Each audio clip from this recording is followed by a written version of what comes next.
on a mission to break Sami Zayn.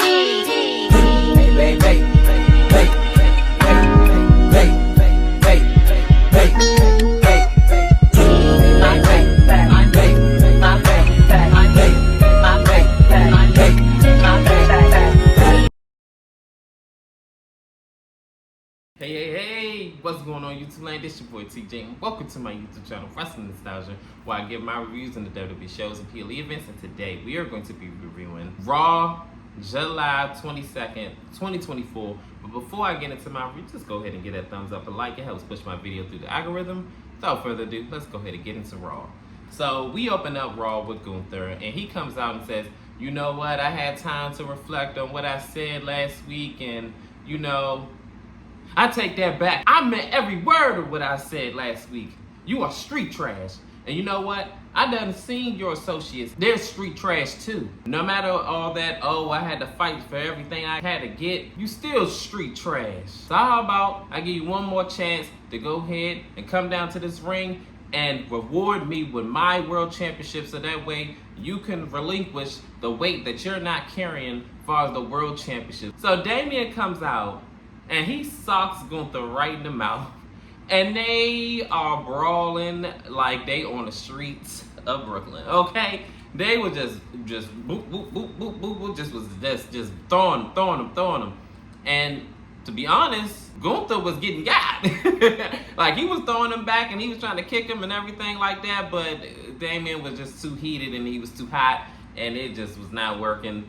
Damian was definitely on 10 and he was not playing with him, okay? So he even wiped out the security team as well and choke slammed them out of the ring, and it was just chaos. We're gonna see where the rest of this night leads to, because it already kicked off swinging, okay? After we get back from commercial break, the interviewer is trying to get a word in with Gunther, and Damian Priest is still hot on his heels. Damian is beating up Gunther all in the backstage area and the outside area, and he's just not letting up. I tell you one thing, if they bring this at SummerSlam, this may be main event worthy, like, to be honest, because it's evoking and it's getting me like amped up. I'm loving it. Like, I can't wait until SummerSlam. It is on the course of being better than last year's SummerSlam by far. So we're going to see how everything pans out. In our first match, it is Ilya Dragunov versus Bron Breakker. This match starts off with them trying to fill each other out, should I say, with Ilya trying to kick him, but Bron Breakker does go behind, like scrapping it out from here, and it's kind of gnarly. Ilya Dragunov chops Bron Breakker, and they're just going back and forth from here. They wind up outside of the ring, and then Bron Breakker is like, they're fighting. I remember another spot where Bron Breakker and Ilya were on the ring apron, and then he wind up suplexing him on the ring post, and it looked really nasty. It looked like he hit his nether regions, and I was like, ooh. So then a little bit back and forth later, I remember towards the end of the match, Ilya Dragunov wound up doing a superplex off the top rope. Then he did the H-bomb, but he wasn't able to get to the pin because he still was hurt from the spot earlier in the match. Bron Breakker winds up rolling out of the ring, and Dragunov wound up doing a attitude adjustment, FU move on Bron Breakker, and Bron Breakker looks like he is hurt right now. So then Dragunov tries to dive out on Bron Breakker while he's outside of the ring, and then he winds up getting caught with a spear, and he knocks Ilya Dragunov out so bad to where the ref calls the match off. So he is the winner, and he's going on to face Sami at SummerSlam. Whew, I tell you one thing, for him to beat up a man so bad that he knocked him out, you got a lot to worry about, Sami. In this next segment, it is Rhea Ripley, and she's talking to her Judgment Day boys, and she's saying how, hey, enough playing the game. At SummerSlam, she's going to work on getting her Women's World Championship back. And right now, we have the World Tag Team Championships on our side, and it won't be long until we have all the gold once again. And this is when Dom was all like, yeah, I like all that and all, but yeah, can we talk? He said that, I know I belong to you and everything, but I see all the stuff online about you and Jay, and you know, I mean, what's going on with that? She said, oh, that's nothing, ain't nothing going on there. But she said, yeah, I like everything that you're doing with Liv too. I see what's going on online as well.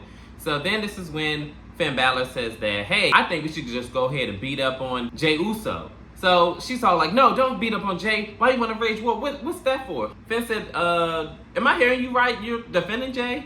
She said, no, I'm not defending Jey. I'm just saying, what's the point of raging war and this, that, and the third? So they're like going back and forth and everything like that. And I'm just like, girl, if you got a side piece, just say that, because I don't understand why you sitting there defending this man that you don't care about, and oh, well, he's not important and this, that, and the third. Girl, hush. But we're going to see what the development is with her and Jey Uso and what's going on with Dom, but it looked like she's still kind of like on the outs with him and playing them crazy. So in this next matchup, it is Sonya Deville versus La Valkyria. They start off with a collar nipple tie-up where Sonya backs her up into a corner, and then they kind of scrap it out from there. I remember at another point in the match where La Valkyria wound up doing like a weird looking like suplex. And then I remember another point where she tried to do like a tilt-a-whirl powerbomb, but Sonya was like holding on to her waist. She said, let go, let go. So then she wound up powerbombing her and almost got a 3 count. And then La Valkyria looks like she's about to go ahead and try to wrap this up. She goes to the top rope, and then she winds up getting pushed while the referee's distracted with Shayna Baszler. And Zoe Stark is the one that, pushed her. So then this is when Katana Chance and Kaden Carter wind up, beating up on Shayna Baszler and Zoe Stark. So this is when it was just like chaos. And Sonya Deville wind up pushing, I think it was Kaden, off of the ring apron. And then it just was like broke down. All of Lara's friends is like wiped out. So as she's like drop kicking, I think it was Zoe or I forgot who it was. But she drop kicks her, and then she wound up getting caught up into Sonya's advocate move, the Deville advocate or something like that it's called. And 1, 2, 3, she wound up winning this match. Well, I tell you one thing, they are building up this new faction. I don't know what it's called. I remember online they were calling them the lesbians and the Scissor Sisters. I was like, y'all are crazy. Y'all are a mess. But I ain't gonna lie, Scissor Sisters is crazy. But we're just gonna see where this group is gonna land them. Maybe some championship gold in the future. Hey, we never know. In this next segment, it is CM Punk, and he comes out and he says that what a time to be alive in Green Bay. And he says that it's time to go ahead and stomp out Drew McIntyre. And so many other words. He came from the doctor and he is cleared and he wants to whoop this tonight. So Drew McIntyre comes out because of course CM Punk calls him out and he says, there's nothing that I wouldn't do to rip your head off right now. But you know what, I don't feel like it. So this is when CM Punk says, well, I do. So he comes out and tries to attack Drew McIntyre, and then this is when all the security comes out and holds CM Punk back. And Adam Pearce comes out and he says that Drew McIntyre had failed to inform you that I told him, and now I'm telling you that there is a no touch clause or whatever you want to call it. Y'all cannot fight each other until SummerSlam, because it is on, it is official. SummerSlam, it's going to be Drew McIntyre versus CM Punk, but the match is going to be off if y'all hit each other. So there's going to be a special guest referee. This is when Seth Rollins comes out and he basically says that in so many words that it's going to be him that's going to be the special guest referee. So at SummerSlam, it's going to be Drew McIntyre versus CM Punk with a special guest referee, Seth Rollins. Oh, this is going to be messy. In this next matchup, it is a 6-man tag match. It is the Final Testament versus Xavier Woods, Tozawa, and Otis. So this match starts off with Woods and Karrion Kross. But Karrion Kross swerves him and he winds up tagging in one of the Authors of Pain. So then Authors of Pain and Xavier Woods is like swapping it out. And for a minute, one of the Authors of Pain's members are dominating Xavier Woods until he winds up getting a little bit more flurry with him. He winds up tagging in Tozawa. Tozawa kind of gets a little bit of offense in, but he winds up getting beat up after the commercial break. After the commercial break, he is getting beat on by AOP, Authors of Pain. And then this is when he winds up tagging in Otis, and then Otis winds up going on his flurry, and he winds up beating up everybody and all that other stuff. So then he winds up tagging in Xavier Woods. Xavier Woods winds up doing his thing, and it's Xavier Woods and Karrion Kross. Towards the end of the match, Karrion Kross winds up hitting his final prayer after everybody is, did their big moves and they're outside the rings.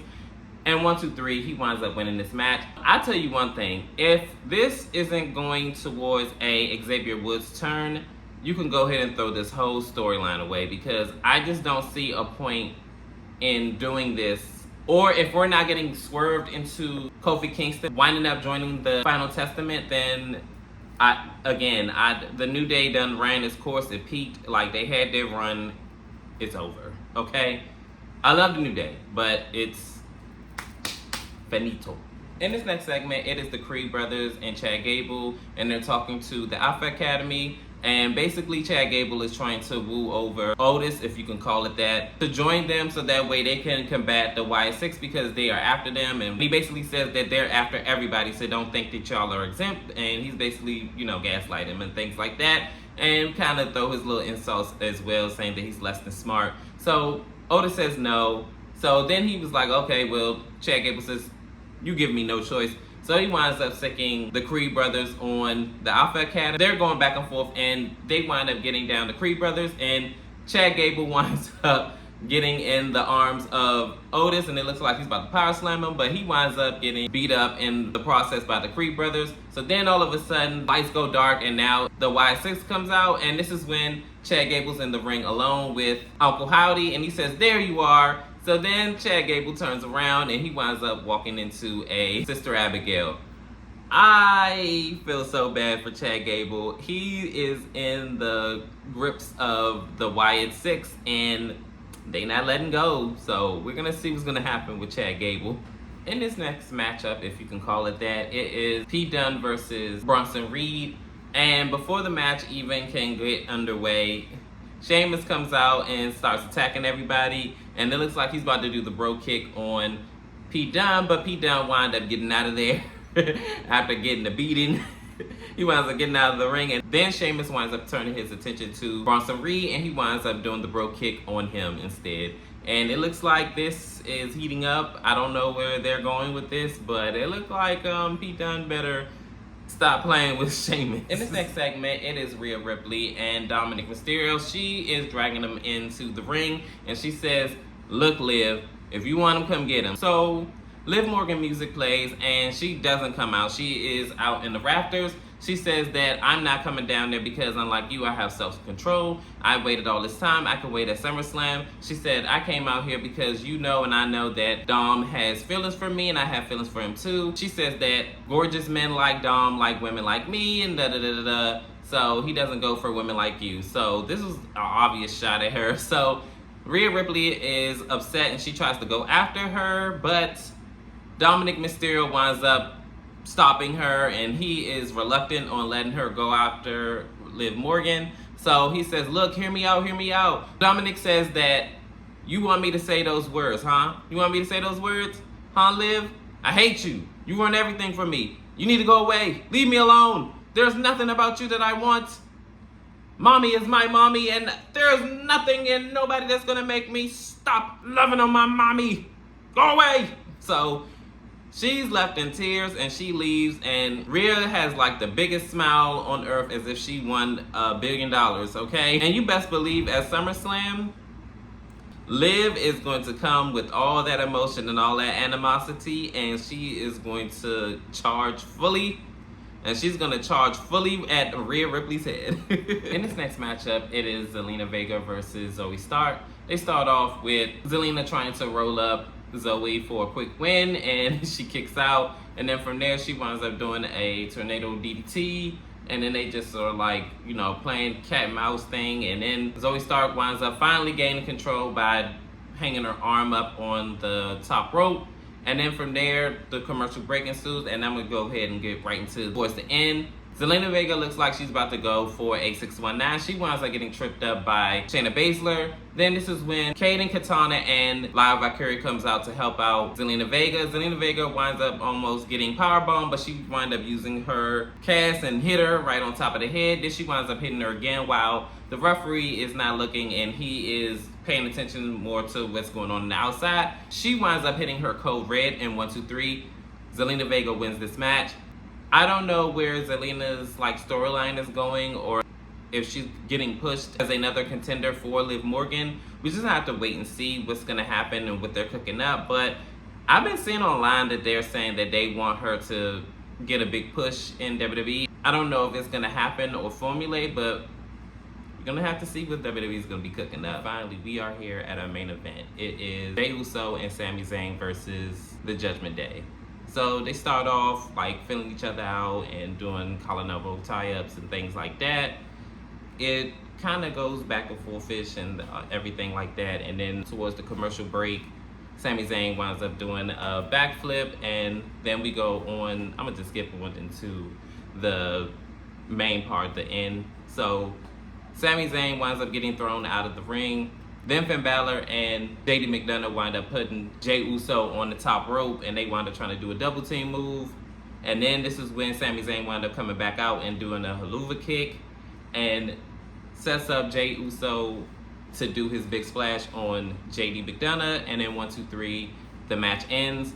They celebrate, and this celebration ends abruptly by Braun Breaker, and he comes out and spears him. And as we know, Braun Breaker is the #1 contender for the Intercontinental Championship, so I guess he wanted to make a statement. But that's how Raw ends. Well, Raw was kind of mid, but I mean, it is what it is. I guess when we head to next week, when it's a week, or should I say 6 days before the pay-per-view event, SummerSlam, I guess they're gonna turn it up a notch, but this was okay. But comment down below, how did you feel about Raw last night? Leave it in the comments, and as always, keep supporting my channel, like, share, subscribe, and all that good stuff, fam. Peace. TJ, I'm out.